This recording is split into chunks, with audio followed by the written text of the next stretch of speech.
Hello, friends. This week's Torah portion is Naso, which is the second Torah portion in the book of Numbers. And it opens with the commandment to count the numbers of the different clans of Levites.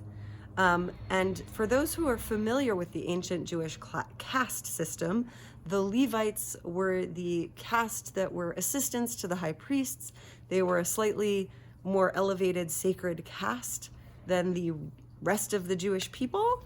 But what I love about last week's Torah portion and this week's Torah portion is it goes into detail about the responsibilities of the Levites, and they were essentially the porters and the maintenance workers for the tabernacle and later the temple. They were the ones responsible when the Israelites made camp for carefully unpacking and setting up the tent of meeting and the tabernacle and making sure everything was clean and making sure everything was in order.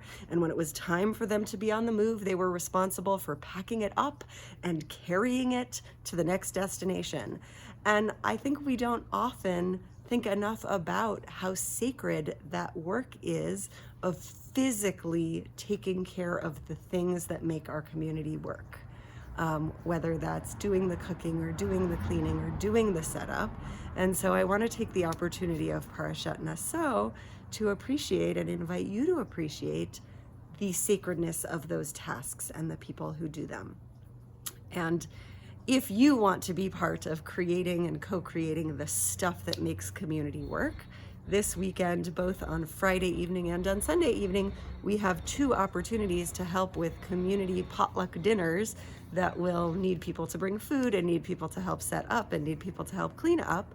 So if you want to take on one of those sacred tasks in honor of Parashat Naso, you are more than welcome. But whether you do or don't, I encourage you to honor the Levites that manifest in your life.